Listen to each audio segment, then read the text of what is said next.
Have you heard? There's a new football maestro mind ruling the hearts of fans these days. And it's not Pep Guardiola, nor it's Jose Mourinho or Jurgen Klopp. It's rather an unfamiliar name, Ange Postecoglou. Calling him new would be unfair, as Ange has been around for a long time now. But here's our stance. He's severely underrated. Being the mastermind of one of the most beautiful football-playing teams in the Premier League is not an easy job. And doing that with Tottenham? That's practically one hell of an accomplishment in itself. We've taken this upon us to uncover the secret source of the Postecoglou era at Tottenham Hotspur. Where did he come from? What makes him stand out? We'll discuss all this and more. But make sure you're subscribed to our channel before we start. The origins. Tottenham Hotspur has finally seen some good days after the long shadows of misery. And the man behind this little ray of happiness is surely Ange Postecoglou. But it wasn't always sunshine for the Australian maestro, as he went through quite a rollercoaster career himself. Coming from a Greek-Australian family, Ange's football fascination started with his dad, who was his game buddy as they went to see South Melbourne playing together, which went on to be his first and only club as a player. He rose through the ranks of South Melbourne as a homegrown product, forced to retire at 27 because of the knee injury. But there's something from his concise playing days that has shaped his genius today. Postecoglou had the privilege of being taught by Frank Puskas, one of the greatest players the game has ever seen, and he was also his translator, as well as a chauffeur at South Melbourne between. Now that's something we call coincidence, right? Ange himself has regarded his all-out attacking approach to be inspired from Frank Puskas. But that's not the only approach he follows. There's more to come. It was once again his childhood club South Melbourne who threw him a chance at coaching following Postecoglou's early retirement. He took charge in 1996, and the rest, as they say, is history. He went on to win 4 titles in the next few years. Until 2007, Postecoglou was managing Australian national youth teams. What may seem like a decline of Ange's managerial career was going to become another head start for him.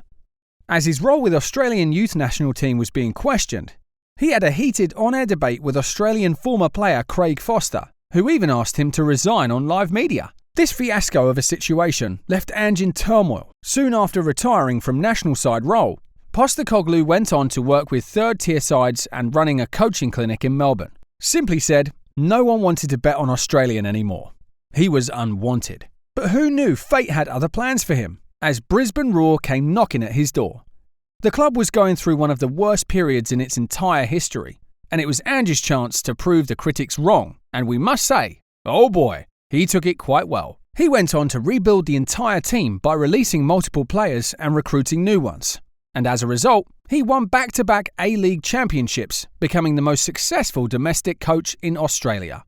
While having the ride of his life at Brisbane Roars, he was already considered a specialist of rebuilding teams. Fast forward, things took off for Ange. After showing a truly entertaining brand of football at Brisbane Roars, he went on to be the manager of the Australian national team, leading them to their first AFC Asian Cup, and later qualifying the team for the 2018 FIFA World Cup. Shockingly, he gracefully stepped down after World Cup qualification, as he wanted to follow his calling on overseas soil. Considered the best Australian manager domestically, he then went on to manage Japanese club Yokohama F. Marinos. Here's the catch. Postecoglou once again built the team up from ground and led them to their first ever J-League title in 15 years. That's a long drought to end, isn't it? Surprisingly, during his tenure with Yokohama, the team faced Pep Guardiola's famous Manchester City. Postecoglou's side lost, but they gave Manchester City one hell of a tough time, stealing away the 58% possession dominance from Man City and getting the praise from Pep himself. Believe us, it gets interesting as we move forward. Like we said, fate had better plans for Ange than anyone expected.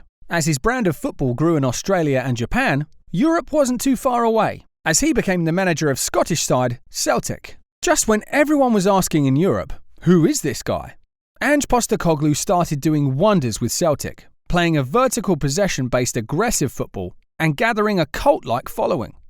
Doing so, he went on to win 5 trophies in 2 years, winning the domestic treble in Scotland. The hype started.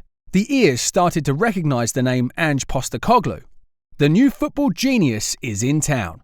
Yet his biggest challenge was still due, a job that failed the biggest of managers like Jose Mourinho. Alright, let's say it. Tottenham Hotspur, a big Premier League club, cursed for decades, they found their saviour in Ange. Postecoglou joined Spurs in 2023. The biggest and most high-profile job of his career, going toe-to-toe with freaks like Pep Guardiola, Mikel Arteta and Jurgen Klopp in the best league in the world? That was one big task for the Australian. What happened next? Ange happened. Under him, Tottenham had the best start of the season in decades, and they finally started playing beautiful and entertaining football. It was quite evident that wand of the maestro was working well, as Spurs are now finally playing like a well-functioning team. Need a true specialist of building rotten teams and transforming them into title contenders? Call Ange. People may say that he copies the style of Pep Guardiola and Mikel Arteta, but that's not the case at all, since Postecoglou's coaching career started when both of these managers were still playing. Ange's style of football features the traditional total football philosophy, where his teams play with inverted fullbacks and fast-flowing vertical tiki-taka. The wingers stretch the opponents into wide positions, creating spaces for the in-behind runners, opening avenues for forward and vertical passing in a triangular manner. Now that's something confusing on paper, but Postecoglou's teams are always a treat to watch. A pure, fast-flowing attacking football that modern fans want. Tottenham Hotspur has portrayed some of the best attacking football in the Premier League, all thanks to the transformation done by Postecoglou. With a touch of Ferenc Puskas' vertical attacking mindset and a sprinkle of magical tiki-taka, served with the principles of iconic total football, we finally call this dish the Ange Ball, which is quite famous in Europe now. Can the best manager from Australia become the best in Europe too? He's very well on his way to greatness by the looks of it. Here's to many more years of Ange Ball. Goodbyes are hard, but that brings us to the end of today's video. We would love to read your comments. What is the most appealing aspect of Postecoglou's football in your opinion? What might have we missed about him? Do let us know in the comments below, and we'll catch you again in the next video. Stay tuned!